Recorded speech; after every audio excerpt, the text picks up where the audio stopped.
बहुत समय पहले हरितानंद जंगल में दो शेर रहते थे, रुद्रवीर और विक्रम भैरव। यह बस नाम के सगे थे, खून का रिश्ता था, लेकिन दिलों में जंग छिड़ी थी।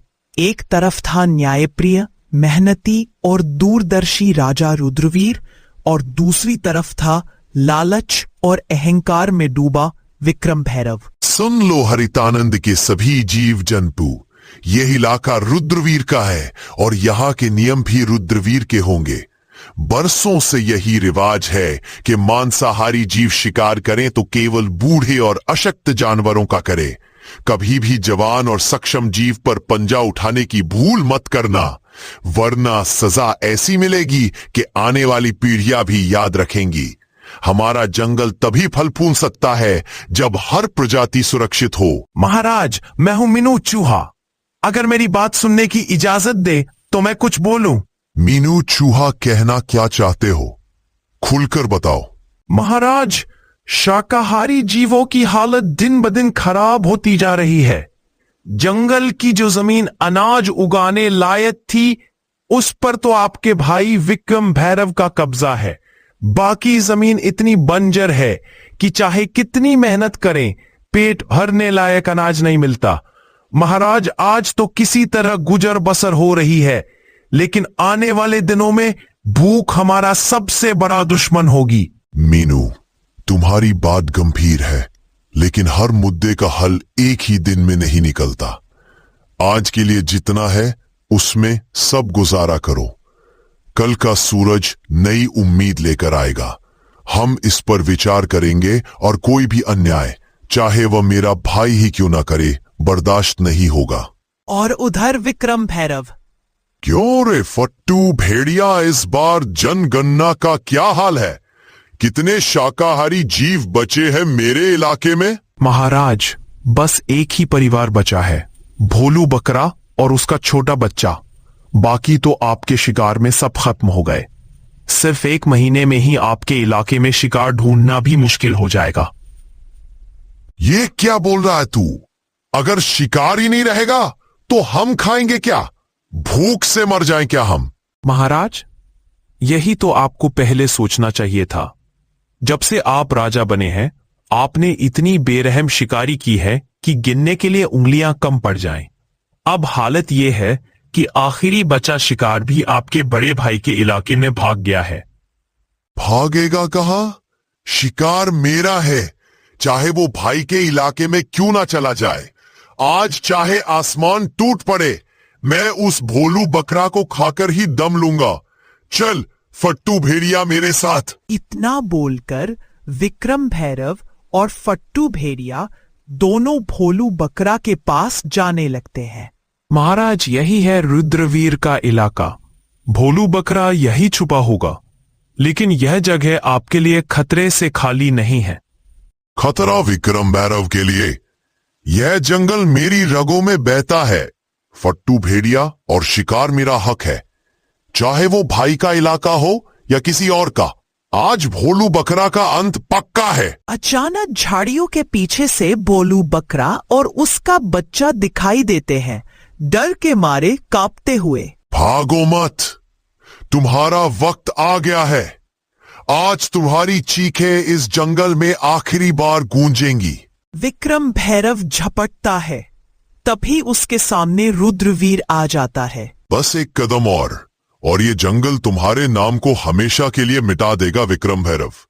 यह इलाका मेरा है और यहाँ मेरे नियम चलते हैं। तुम्हारे लालच ने पहले ही तुम्हारे इलाके को वीरान कर दिया। अब तुम मेरी प्रजा पर पंजा उठाओगे। जब तक रुद्रवीर जिंदा है, कोई भी मासूम इस जंगल में डर के साए में नहीं जिएगा। तू मुझे रोक सकेगा? तू सिर्फ अपनी प्रजा का राजा है। मैं इस पूरे जंगल का शेर हूं। मेरा शिकार मुझसे छीनने की हिम्मत कैसे हुई तुझ में? हिम्मत नहीं, फर्ज कहो इसे। राजा वो नहीं जो ताकतवर हो, राजा वो है जो कमजोर को भी उतना ही जीने का हक दे जितना खुद जीता है। अगर तुझे भूख लगी है तो मैं तुझे शिकार दूंगा, लेकिन इस भोलू बकरा का एक बाल भी बांका नहीं होने दूंगा। ठीक है भाई, आज तेरे इलाके का कानून मान लेता हूं। लेकिन याद रख, जंगल के हर कोने में तू नहीं होगा, और जब मैं अकेला शिकार देखूंगा, कोई नहीं आएगा उसे बचाने। विक्रम भैरव मुड़कर चला जाता है। रुद्रवीर भोलू बकरे को और उसके बच्चे को अपनी सुरक्षा में लेकर जंगल के अंदर ले जाता है। रात का समय विक्रम भैरव का अड्डा। आधा चांद आसमान में है। चारों ओर अंधेरा और ठंडी हवा। विक्रम भैरव गुफा के पास बैठा है। उसकी आंखों में लाल चमक। फट्टू भेड़िया पास में खड़ा है, डर और उत्सुकता के बीच। फट्टू भेड़िया, आज की हार मैं भूला नहीं। शेर खान ने सबके सामने मेरी इज्जत मिट्टी ने मिला दी, लेकिन जंगल में ताकतवर वही नहीं होता जो सीधे पंजा मार दे। ताकतवर वो होता है जो दुश्मन के किले को अंदर से गिरा दे। महाराज, आपका क्या मतलब है? मतलब ये कि अब हम रुद्रवीर के इलाके में ऐसे बीज बोएंगे जो उसकी प्रजा को उसी के खिलाफ कर दे। हम पहले उसके जंगल में अराजकता फैलाएंगे, अनाज चुराएंगे, पानी के स्रोत गंदे करेंगे, ताकि उसकी प्रजा भूखी और प्यासी हो जाए। फिर जब लोग उसके फैसलों से नाराज होंगे तो मैं आऊंगा उनके लिए मुक्तिदाता बनकर। इतना बोलकर विक्रम भैरव और फट्टू भेड़िया दोनों रात में रुद्रवीर के इलाके में चले जाते हैं और वहां जाकर तालाब में सड़ा हुआ मांस फेंक देते हैं और गुफा से अनाज को चुरा लेते हैं और फिर अपने जंगल वापस आ जाते हैं। तभी अगली सुबह। महाराज, आज सुबह जब मैं सीमा की गश्त पर निकला तो मैंने कई जगह पैरों के निशान देखे। वह हमारे इलाके के नहीं हैं। ऐसा लगता है कि कोई रात के अंधेरे में आया, चोरी की और फिर वापस चला गया। ये सिर्फ पानी और अनाज की कमी का मामला नहीं है महाराज, ये किसी बड़े षड्यंत्र की शुरुआत है। मैंने अपने कानों से सुना है महाराज, पिछली रात पहाड़ी के पार कुछ अजनबी भेड़ियों की बातें हो रही थी। वे कह रहे थे जब भूख बढ़ेगी तो राजा पर शक खुद उसकी प्रजा करेगी। यह शब्द मुझे बेचैन कर रहे हैं। महाराज, हमें जल्दी कुछ करना होगा, वरना भूख और डर हमारी एकता को तोड़ देंगे। महाराज, मैं तो बस पानी लेने तालाब गया था, लेकिन वहां की हालत देखकर मेरा दिल बैठ गया। पानी में से सड़ी हुई बदबू आ रही है, मछलियां ऊपर तैर रही है। अगर ऐसे ही रहा तो ना हम पी पाएंगे ना फसल उगेगी। मुझे तो लगता है कि यह काम किसी अंदर के गद्दार का भी हो सकता है जो दुश्मन का साथ दे रहा है। महाराज, मैं आपसे एक बात साफ साफ कहूंगी, यह काम सीधा साधा नहीं है। यह योजना किसी ऐसे के दिमाग से निकली है जो हमें अंदर से कमजोर करना चाहता है। विक्रम भैरव के पंजे सीधे हमारे इलाके तक नहीं पहुंच सकते, लेकिन उसकी चालाकी जरूर पहुंच सकती है।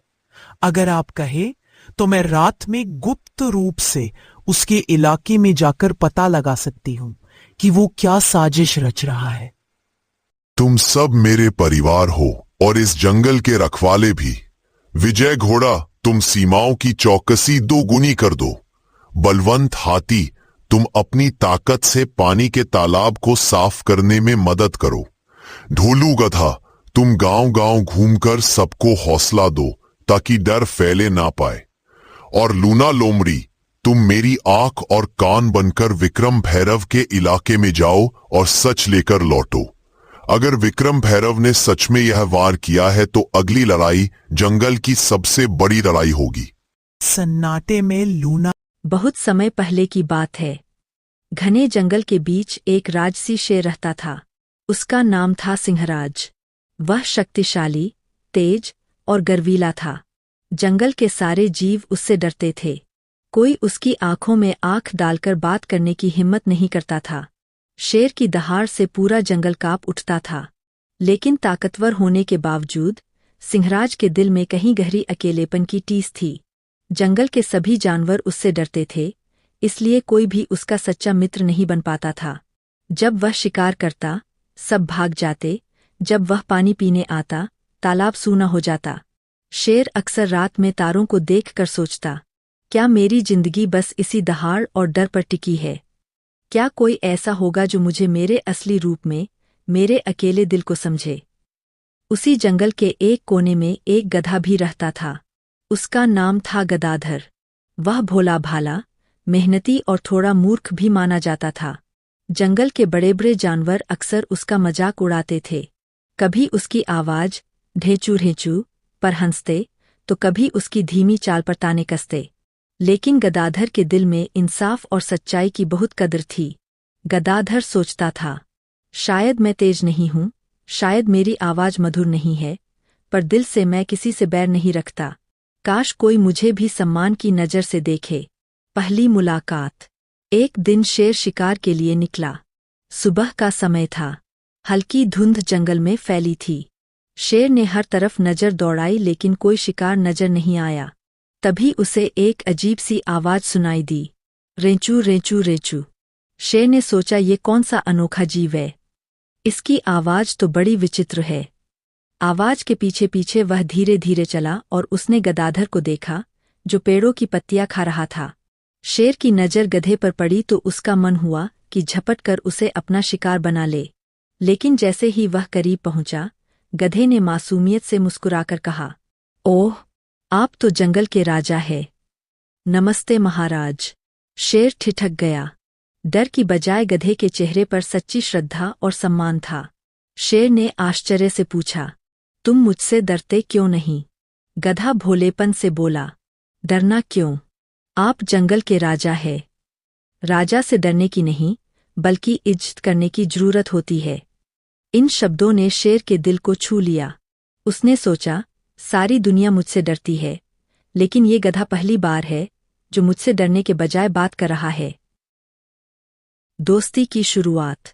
उस दिन के बाद शेर और गधे की मुलाकातें बढ़ने लगीं। शेर शिकार पर जाता तो गधे से बातें करने रुक जाता। गधा अपनी मासूम कहानियां सुनाता, कैसे वह जंगल के जानवरों के मजाक सहता है, कैसे वह पत्तियां खोजता है और कैसे वह सपने देखता है कि एक दिन कोई उसका दोस्त बनेगा। शेर सुनता और मन ही मन सोचता, ये गधा भले ही साधारण है, पर दिल से सच्चा है। धीरे धीरे दोनों की दोस्ती गहरी हो गई। शेर गधे की सादगी से प्रभावित था और गधा शेर की ताकत से। दोनों एक दूसरे की कमियों को नजरअंदाज कर एक दूसरे की अच्छाइयों को अपनाने लगे। जंगल में हलचल। लेकिन जंगल के बाकी जानवरों को यह दोस्ती पसंद नहीं आई। हिरन आपस में बातें करते, क्या तुमने देखा? शेर और गधा साथ घूमते हैं। बंदर चिल्लाते, अरे, यह कैसी जोड़ी है? राजा और मूर्ख गधा। लोमड़ी चालाकी से हंसती और कहती, ये दोस्ती ज्यादा दिन नहीं चलेगी। शेर भूखा होगा तो गधे को ही खा जाएगा। धीरे धीरे पूरे जंगल में चर्चा फैल गई कि शेर और गधा दोस्त बन गए हैं। एक कठिन परीक्षा। एक दिन ऐसा हुआ कि जंगल में अकाल पड़ गया। बारिश नहीं हुई, नदियां सूख गईं, घासपात कम हो गई। छोटे जानवर भूखे मरने लगे। शेर भी कई दिनों से शिकार नहीं कर पाया था। उसका शरीर कमजोर पड़ने लगा। जंगल के सारे जानवर अब गधे से कहते, गदाधर, तुम पागल हो। जब शेर भूखा होगा, सबसे पहले तुम्हें ही खा जाएगा। गधा सुनकर भी मुस्कुराता और कहता, नहीं, शेर मेरा सच्चा मित्र है। वह मुझे कभी नुकसान नहीं पहुंचाएगा। लेकिन शेर के दिल में भी संघर्ष चल रहा था। उसका पेट भूखा था, शरीर कांप रहा था, लेकिन दिल कह रहा था, क्या मैं अपने दोस्त को खा सकता हूँ? अगर ऐसा किया तो मैं राजा होकर भी सबसे बड़ा गुनहगार बन जाऊंगा। जंगल पर अकाल का साया और भी गहरा गया। नदियां सूख चुकी थीं, तालाब की मिट्टी फट चुकी थी और पेड़ों की पत्तियां झड़ चुकी थीं। भूख से बेहाल जानवर एक दूसरे की तरफ शक की नज़र से देखने लगे थे।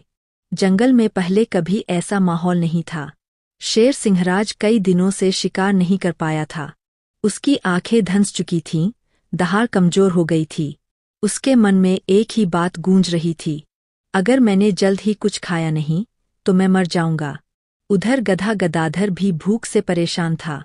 उसे घास और पत्तियां कहीं नहीं मिल रही थीं। जंगल के कोनों कोनों में भटकता, लेकिन भूख बुझाने लायक कुछ भी नहीं मिलता। जानवरों की फुसफुसाहट। जंगल के जानवर अब खुलेआम बातें करने लगे। देखना, जल्द ही शेर गधे को खा जाएगा। इतने दिन की दोस्ती सब खत्म हो जाएगी। शेर आखिरकार राजा है, भूख के सामने दोस्ती कहाँ टिकती है। यह बातें गधे के कानों तक भी पहुंचीं। एक पल को उसके दिल में हल्की चिंता हुई। उसने सोचा, क्या सचमुच मेरा मित्र शेर भूखा होकर मुझे खा जाएगा? लेकिन नहीं, उसने मुझे हमेशा इज्जत दी है। मुझे उस पर विश्वास करना चाहिए। गधे की निष्ठा। गदाधर अपने भूखे मित्र शेर के पास पहुंचा और बोला, मित्र, तुम कमजोर लग रहे हो।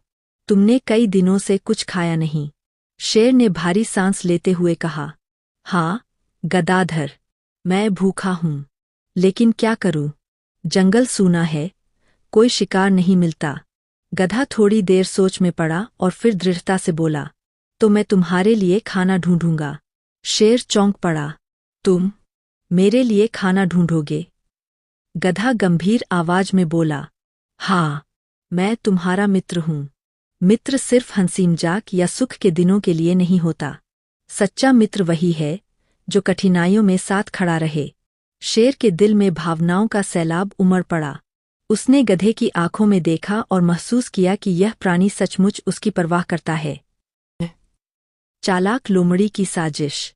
लेकिन सबको यह दोस्ती हजम नहीं हो रही थी, खासकर चालाक लोमड़ी को। लोमड़ी ने सोचा, अगर शेर और गधा ऐसे ही साथ रहे तो जंगल के जानवरों को यह सीख मिल जाएगी कि ताकतवर और कमजोर में भी सच्ची दोस्ती हो सकती है। फिर मेरी चालाकियों की कोई कदर नहीं रहेगी। इसलिए लोमड़ी ने षड्यंत्र रचा। उसने शेर के कान में जाकर फुसफुसाया, महाराज, मैंने देखा कि गधा आपके बारे में पीठ पीछे बातें करता है। वह कहता है कि एक दिन शेर उसे खा जाएगा। शेर गुस्से से भर गया, लेकिन तुरंत ही उसने खुद को शांत किया और कहा, नहीं लोमड़ी, तुम झूठ बोल रही हो। गदाधर ऐसा कभी नहीं कह सकता। लोमड़ी चिढ़ गई। उसने मन ही मन सोचा, लगता है मुझे और बड़ी चाल चलनी पड़ेगी। गधे की बलिदान भावना। उधर गधा लगातार शेर के लिए खाना खोजता रहा। कभी वह खरगोशों को ढूंढ कर लाता, कभी सूखी जड़ें निकालकर कहता, मित्र, ये खा लो, शायद तुम्हारा पेट भरे। शेर का अकेलापन। दिन भर वह जंगल में घूमता, शिकार करता, लेकिन जब रात होती, जब पूरा जंगल चुप हो जाता, तब उसे लगता कि उसके पास कोई नहीं है जिससे वो बातें कर सके। बंदरों के झुंड में दोस्ती की जगह शरारत थी, हाथी अपने परिवार में व्यस्त रहते और लोमड़ी हमेशा चालाकी में लगी रहती। शेर का दिल चाहता था कोई ऐसा हो जो उसे डर की निगाह से नहीं, प्यार की निगाह से देखे। एक नया मेहमान। एक दिन जब शेर झरने के पास पानी पी रहा था, तभी उसे दूर से किसी के कराहने की आवाज सुनाई दी, बौ, आह, बौ। शेर ने कान खड़े किए और धीरे धीरे उस दिशा में बढ़ा। झाड़ियों के पीछे उसे एक छोटा सा कुत्ता मिला, घायल और डरा हुआ। उसके शरीर पर जख्म के निशान थे और उसकी आंखों में भय की जगह आशा की एक छोटी सी किरण झलक रही थी। शेर ने दहाड़ने के बजाय धीमी आवाज में पूछा, तुम कौन हो, छोटे, और इस हाल में यहाँ कैसे पहुँचे? कुत्ते ने कांपते हुए कहा, मेरा नाम मोती है, मैं इंसानों के गांव से आया हूँ। उन्होंने मुझे पत्थर मारे, लातें मारी, क्योंकि मैं बूढ़ा हो गया था, अब किसी काम का नहीं रहा। मैं भाग आया और रास्ता भटक गया। शेर की आंखों में एक पल को गुस्सा आया, इंसानों पर जिन्होंने वफादारी की कीमत इस तरह चुकाई। लेकिन फिर उसके मन में करुणा जागी। चलो, मेरे साथ चलो, अब तुम मेरे जंगल में हो, यहाँ कोई तुम्हें चोट नहीं पहुँचाएगा। पहली बार डर नहीं, भरोसा।